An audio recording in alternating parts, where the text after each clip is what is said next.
And now, on a very special episode of Super Mario Galaxy, we're going to visit the Loop de Loop Galaxy. Um, this is the one I've been looking forward to. Um, I don't know how it's going to work with the Pro Controller controls and Switch controls, but we'll find out.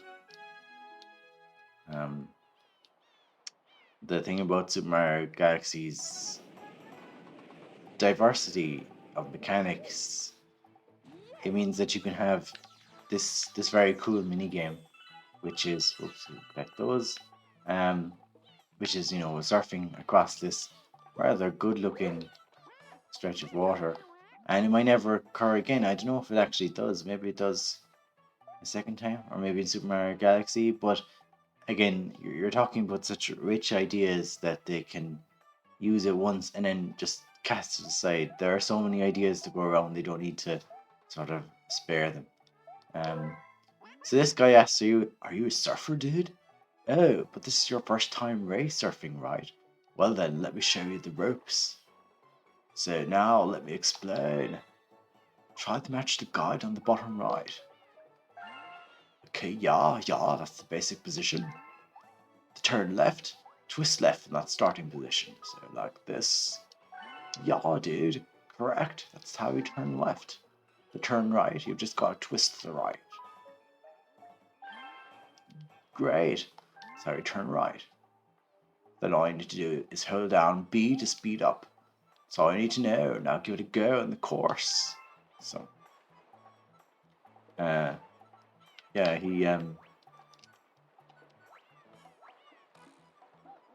All right, okay. So a B is almost like a acceleration. So I won't actually go into to press B. Um, duly noted. It's not just to speed up; it's to go at all. Oh right, that was just the lead into the course. Totally forgotten this. Um, oh, it's a loop de loop, yeah. Obviously, as the name of the galaxy suggests. I think I'll probably get this in the first go, but I know there are some kind of tight corners. Might be touch and go.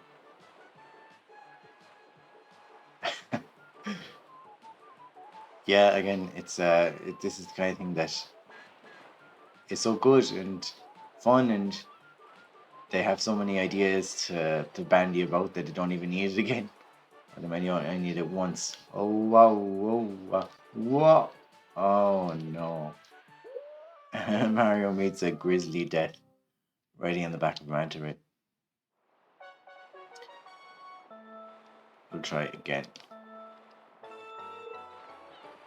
I think something that might be throwing me off is that B for acceleration, whereas A I feel is more comfortable. Um, it's in the right position, I suppose. It's like where X is on the PlayStation controller, but um, yeah, it's a little lower down than maybe it should be. Have to be careful now coming up to this part where we got stuck the last time.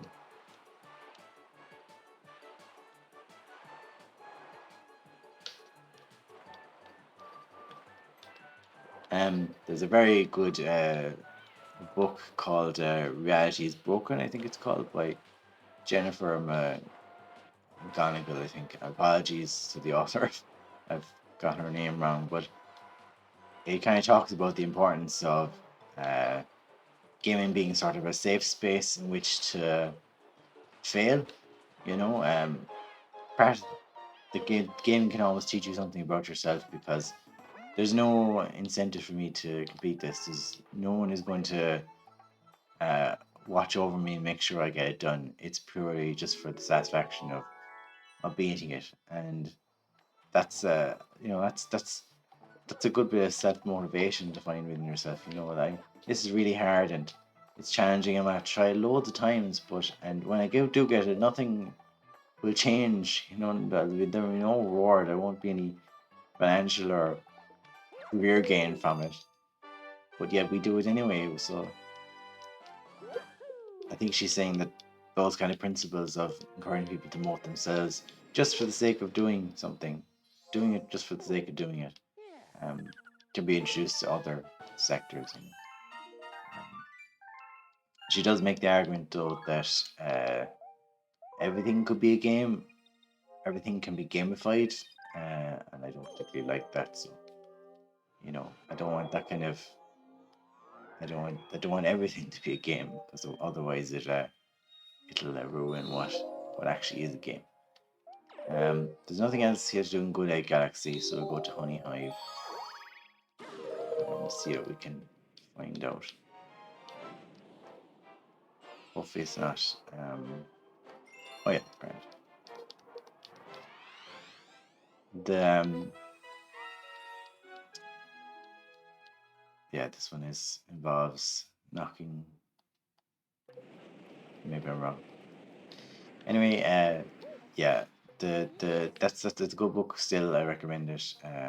Particularly the first few chapters. I think towards the end, when she's trying to make her argument about, um, what you can, the kind of importance in gaming and what you can get from those, from playing a game, the kind of what you can learn about yourself or what you can sort of accomplish. I think they're the best parts. I think in later chapters she tries to sort of introduce those ideas to other sectors and kind of broaden it out to apply to other workplaces and school and stuff like that. And I don't particularly, not particularly gone on that. I suppose it depends on the context, but yeah, not particularly. But yeah, still a good book if you can find it. So at the moment we're trying to. It's the argument there. The challenge here is Trouble on the Tower, and I think there are these sort of. If I'm thinking of the right one, then there are these sort of. There's this infestation of bugs, um, that we're going to have to wipe out, and the reason these are here is because we're kind of learning the mechanics again. We're kind of being introduced as to how many things you can ground pound at once. Um, it's even started getting in the right direction, I think. Oh, maybe not. I find it kind of threatening when those blue things swarm you and the camera closes in. I think it's probably to make sure you don't miss the fact that Mario has actually got something on him, maybe. But it seems like it becomes very intense all of a sudden. Where do we go? Where do we go? Where do we go? Where do we go? Oh, right, here we go. I think. Whoa, the camera went a bit wild there. Speaking of mechanics, I found out what that word was last time that I was speaking of. I said it began with H, but it actually doesn't. It begins with K. It's Kishoten Ketsu. I wrote it down. Probably butchered the Japanese language there in how I pronounced it, but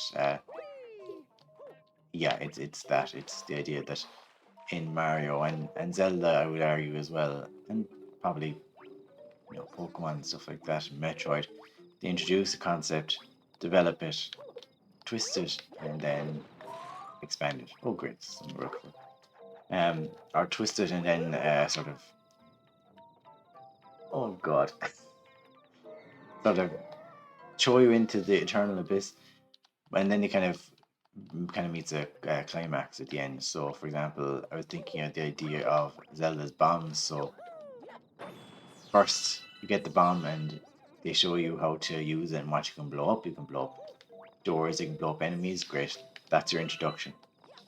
Then, say they ask you to blow up a little bit more than that. So they ask you to blow up maybe something that maybe several doors in a row or something like that, where it's just the same concept more or less, but it's been expanded upon. Um, that's the second step. Third step then is where there's a twist. So they ask you to blow up something that doesn't look like it can be blown up, or something, or maybe perhaps you have to time your bomb so that it blows up extra early or extra late. something like that that you wouldn't be expecting.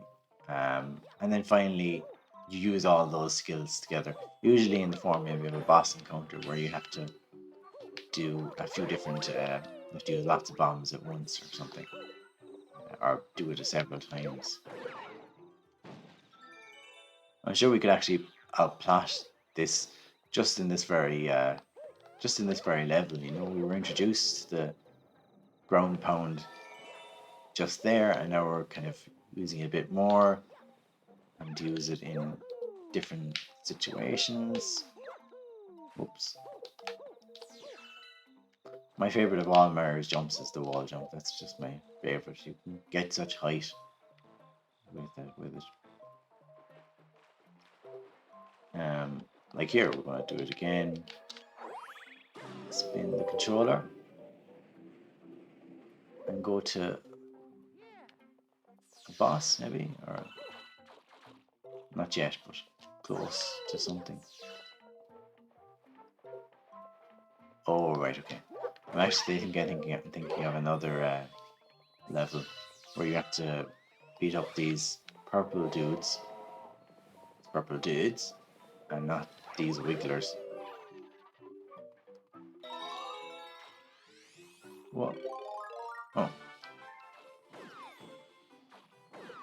Rainbow Mario, just like in Mario Kart 64, or just like Metal Mario. I suppose you're kind of invincible here now, so we can collect loads of different things. Is there something to be achieved by shooting them all or by killing them all? I don't know. In here, so I hope.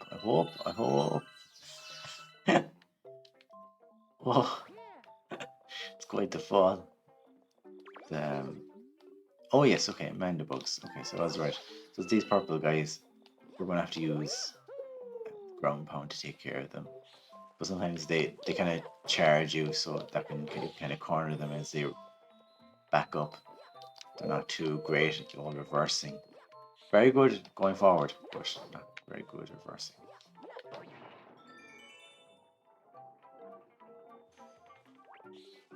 Excellent.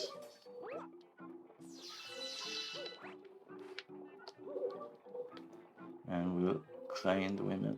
Again, similarities to Super Mario Sunshine are coming across. You know, there's a windmill in in the first level of Bianco Hills of that game, and uh, a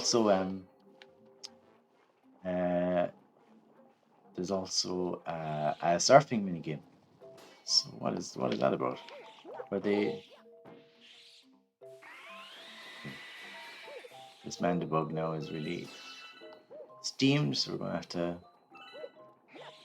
jump on top of him. Ooh, okay. Okay. Okay, wow, cutting this really close now here. I'm not at my best, clearly, today. Right. Another star for the taking.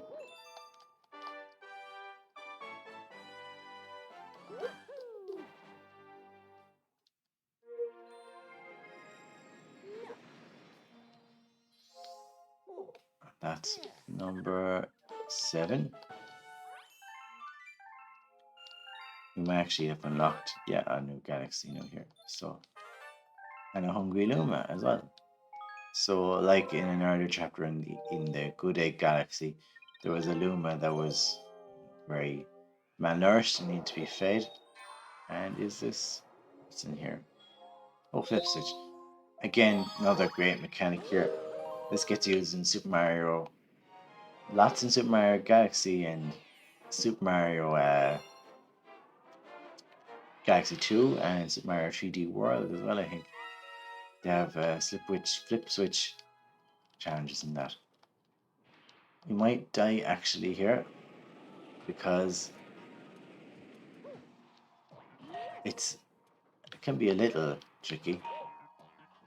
Like the trick here is, I don't know if we've come across these yet, but basically, we have actually, and we got the grand star, very start. Um, if you step on these, they turn to yellow. Oh, I thought there was an edge there. Nope. Okay, beware of the structure of this. It's not the same on each side.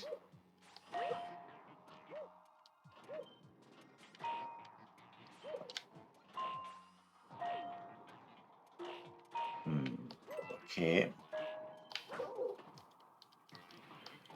This kind of one of razor blades and it is handy because it can let you sort of traverse squares without actually stepping on them. Oh god.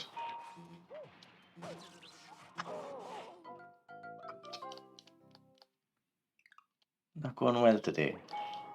I think this is the first time in a while we've seen me die.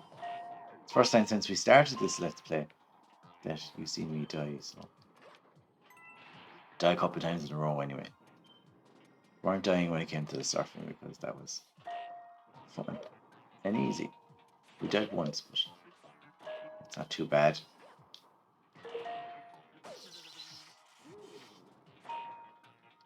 I know now when I watch Let's Players and people at home are shouting at them, being like, how could you have missed that? How could you have died there? But it's because you're trying to watch multiple things at once. You're trying to just check that the technology is working. You're trying to think of things to say, Even if someone comes into the room and starts adding to the audio, that's going to be a problem. So,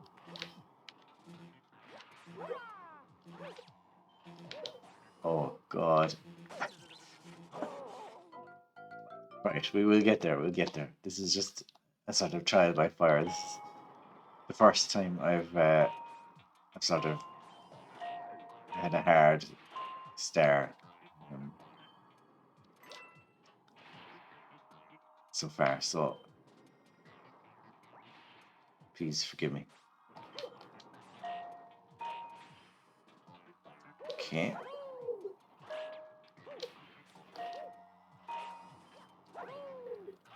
I'm sure there are people from a more hardcore generation looking back at this and thinking, I could do this in my sleep. I can speed run this, but if you haven't played it in a while, you can take a few goes. And thankfully everything stops when you finish it. As you can see, the background is also the first level of Super Mario Brothers. That's a nice touch. It's not the first time, but the last time we'll see that happen.